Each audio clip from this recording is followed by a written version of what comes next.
Hi there, my name is Tennyson. This is the 8-Sided blog. Until just a few years ago, I was doing a weekly blog on the development of a science fiction heist movie called Quantum Theory.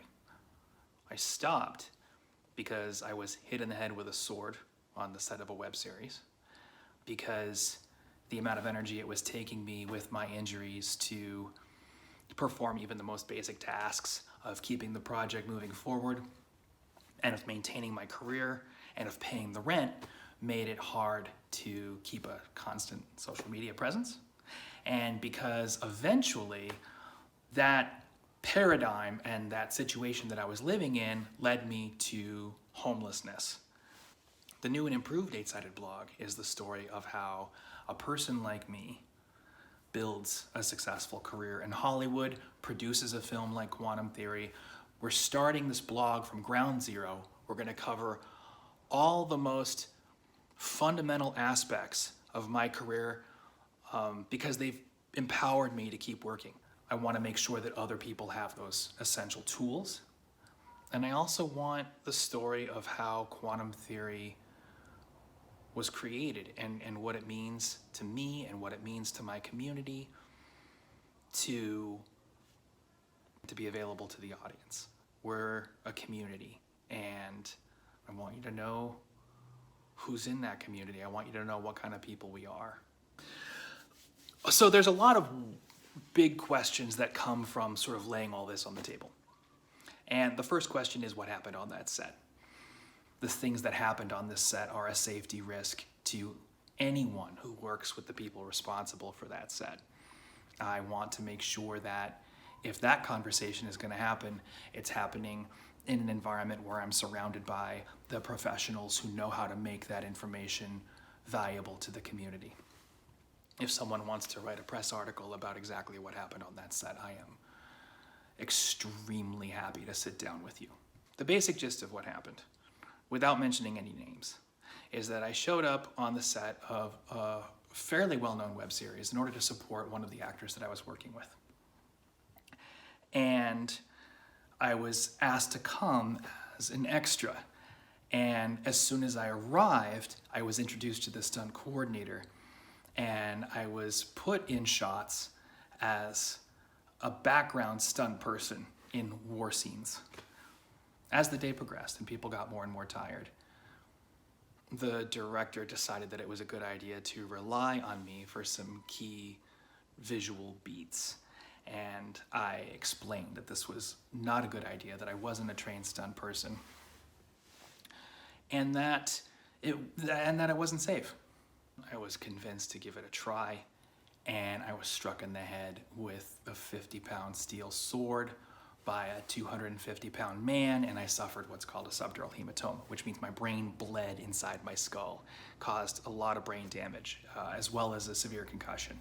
I spent the following 6 years of my life struggling sometimes to walk, struggling sometimes to speak, because my brain wasn't able to communicate properly to my body. It's as though you are playing a musical instrument and you forget your fingering. That would happen with my limbs. I also had tremors. My body would shake uncontrollably for no apparent reason. Or I did have a number of sensory disorders. I think it's important to recognize that it's not a question of doing better or worse. My body has adapted in a lot of ways, and at the same time, I've developed new habits and new skills and new ways of doing things that have fundamentally changed how I view my work in the industry, that have fundamentally changed how I go about my daily life, and have made things a lot more efficient for me. And those are things that only disabled people know. It's not a question of getting better. It's a question of going through the experience and dealing with the realities that are in front of you. And that's what I'm doing every single day. So the fact that I present as an able-bodied person, the fact that I don't present as brain damaged is not the takeaway here. And I don't want to start a conversation about what a blessing that is. That's ableism, and I want to be clear about that. So, over the course of half a decade of dealing with the financial consequences of not being able to maintain my stamina and not being able to maintain my focus in a work environment, I gradually fell into deeper and deeper financial trouble until eventually I wound up living in a car with my fiance in a parking garage.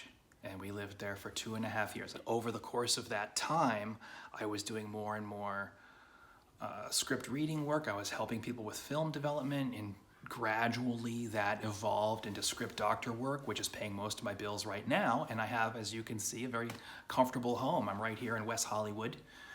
My career's in a stronger place than it's ever been. And the film is in a stronger place than it's ever been.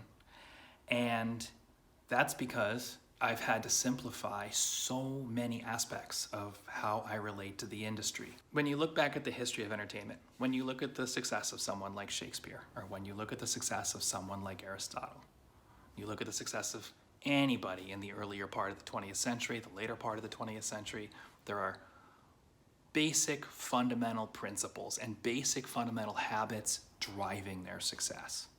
What we're going to be doing over the course of the 8-Sided blog is breaking those habits down, making sure people have access to that information, and they know what the practices are that are getting me where I want to go and getting quantum theory where it needs to go. And at the same time, of course, we're going to be talking about the creative process of quantum theory. We're going to be talking about what this film is about, what's exciting about it, who's involved, what makes them special, and what those relationships mean. I'm excited to do this with you. I thank you very much for joining us. And if you're excited to take this journey with me, I'm going to ask you to click the like button. I'm going to ask you to click the subscribe button and the little bell to make sure that you get the updates as we post videos. We're going to be doing weekly videos here on the YouTube channel for 8-Sided Films. And you can always engage me here. You can engage me on Twitter. You can engage me on Stage 32. I'm going to have links in the description. And I am really looking forward to seeing where this goes. Thank you for checking out this video. Thank you for checking out the new and improved 8-Sided blog. And I'm going to see you next week. Take care. Bye-bye.